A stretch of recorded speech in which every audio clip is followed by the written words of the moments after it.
સરકારી વકીલના પુત્ર સાથે મારામારી સાથે લૂંટનો બનાવ બનતા સમગ્ર વકીલ આલમ રોષે ભરાયો છે। સરકારી વકીલ મેહુલ દેસાઈના પુત્ર પૃથ્વીરાજ દેસાઈ દવા માટે નીકળતા રસ્તામાં તેને આંતરી અને 3 લૂંટારુઓએ ચપ્પુની અણીએ મોબાઈલ અને રોકડ રકમ રૂપિયા 1.32 લાખની લૂંટ કરી હતી। આ ઉપરાંત કારનો કાચ અને સિગ્નલ લાઇટ પણ તોડી નાખ્યા હતા। આ સમગ્ર મામલે હિતેશ હિમચંદાણી, મનીષ રાજપૂત, સતીશ પટેલની રાંદેર પોલીસે ધરપકડ કરી છે, જ્યારે હજુ પણ મુખ્ય આરોપી બિપિન મારુ પોલીસની પકડથી દૂર છે।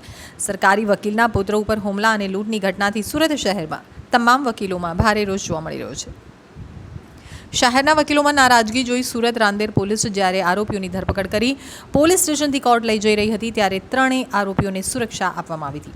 2 પોલીસ ઇન્સ્પેક્ટર સહિત ડે સ્ટાફના પોલીસ કર્મીઓ આરોપીઓને કોર્ટમાં લઈને પહોંચ્યા હતા।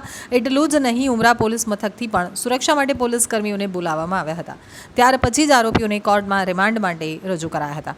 વકીલોની નારાજગીનો ભોગ આરોપીઓ ન બની જાય તે માટે પોલીસે તકેદારી રાખી હતી।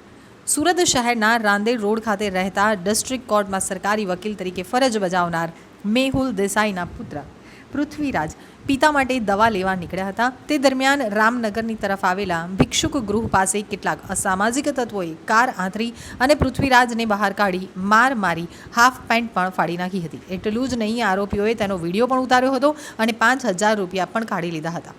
આ ઘટના બાદ જ્યારે પૃથ્વીરાજ કારમાં બેસી રહ્યો હતો ત્યારે આરોપીઓએ કહ્યું કે લાવ કારને સળગાવી દઈએ અને આને મારી નાખીએ। ઘટનાની જાણ થતાં સરકારી વકીલ પુત્ર સાથે રાંદેર પોલીસ મથકમાં ફરિયાદ દાખલ કરવા પહોંચ્યા હતા, જેમાં પોલીસે ફરિયાદ મોડેથી દાખલ કરી હતી, જેને લઈને પણ વકીલ મંડળમાં નારાજગી છે।